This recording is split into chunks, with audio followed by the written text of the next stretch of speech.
আমাদের প্রত্যেক কিছু কাজ রয়েছে যেগুলো আপাতদৃষ্টিতে সঠিক বলে মনে হলেও প্রকৃতপক্ষে ভুল।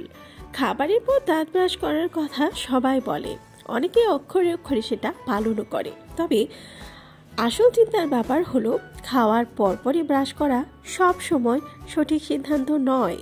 কেননা আপনি যদি অ্যাসিডিক কিছু খেয়ে থাকেন সেক্ষেত্রে আপনার অন্তত 30 মিনিট পরে ব্রাশ করা উচিত। লেবু, কমলা এবং আঙুরের মতো সাইট্রিক অ্যাসিড সমৃদ্ধ ফল খেলে দাঁতের এনামেল ক্ষয়ে যায়। পরিস্থিতি আরও খারাপ হয় যখন এইসব ফল খেয়ে কেউ দাঁত ব্রাশ করে। সেই জন্যে অ্যাসিড সমৃদ্ধ খাবার খেয়ে অন্ততপক্ষে 30 মিনিট অপেক্ষা করে দাঁত ব্রাশ করবেন। আবার অনেকে আছে প্রলুব্ধকর শব্দ দেখে পণ্য ক্রয় করে।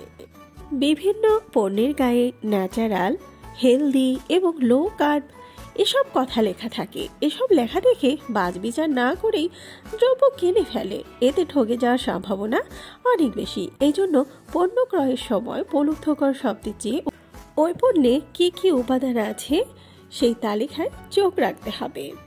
আবার অনেক সময় অনেকেই সবসময় একই ধরনের ব্যায়াম করে। এক ধরনের ব্যায়ামে অভ্যস্ত হয়ে যাওয়াতে ক্ষতি হয় অনেক সময়। শুধু কার্ডিওর অর্থাৎ ব্যায়ামের ধরনের উপর নির্ভরশীল হলে তাতে শারীরিক উপকারের থেকে ক্ষতি বেশি হয়। সেই জন্য বিভিন্ন ধরনের ব্যায়ামের মিশ্রণে প্রতিদিন শরীর চর্চা করা উচিত। অনেকে আবার ছুটির দিনে অতিরিক্ত ঘুমায়। সাধারণত আমরা ছুটির দিনগুলোতে বেশি ঘুমাই। একটা সময় এই অভ্যাস শরীরের জন্য অশুভ সংবাদ বয়ে আনে। স্বাস্থ্যকর জীবনযাপনের উপর গুরুত্ব দিতে গিয়ে অনেকেই বন্ধুর সাথে বাইরে ঘোরাঘুরি, খাওয়া দাওয়া পর্যন্ত ত্যাগ করে। এতে করে তারা একাও হয়ে পড়ে। সেক্ষেত্রে খাবারের তালিকাটা এমনভাবে করা উচিত যাতে সব দিকে রক্ষা হয়।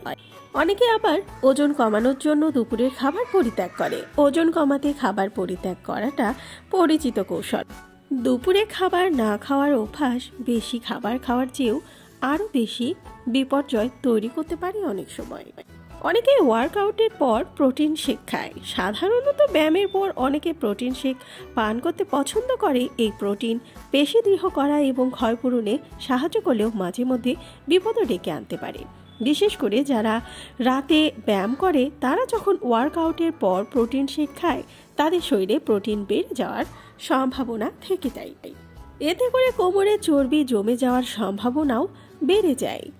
অনেকে মনে করে ডায়েট কোক ওজন কমায়, কিন্তু আসলেও তা নয়, বরং ওজন বাড়ায়। ডায়েট কোকে ব্যবহৃত ডায়েট সোডা চিনির থেকেও কোনো অংশে কম ক্ষতিকর নয়। আবার অনেকেই রোদ পরিহার করে চলে। রোদে হাঁটলে ত্বক কালো হয়ে যাওয়ার বিষয়টা যেমন সত্য, ঠিক একইভাবে রোদে একেবারে না যাওয়াটাও স্বাস্থ্যকর নয়। রোদে কম গেলে শরীরে ভিটামিন ডি এর ঘাটতি দেখা যায়।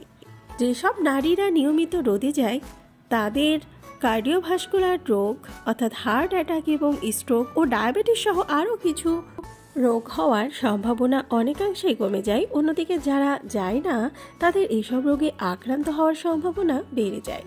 সুস্থ জীবনযাপনের জন্য শরীরচর্চার বিকল্প নেই, কিন্তু অতিরিক্ত শরীরচর্চাও খারাপ। সুস্বাস্থ্য ধীরে ধীরে অর্জন করতে হবে। কয়েকদিন বা কয়েক সপ্তাহের মধ্যেই একদম পুরোপুরি ফিট হতে চাওয়া এটা বাড়াবাড়ি।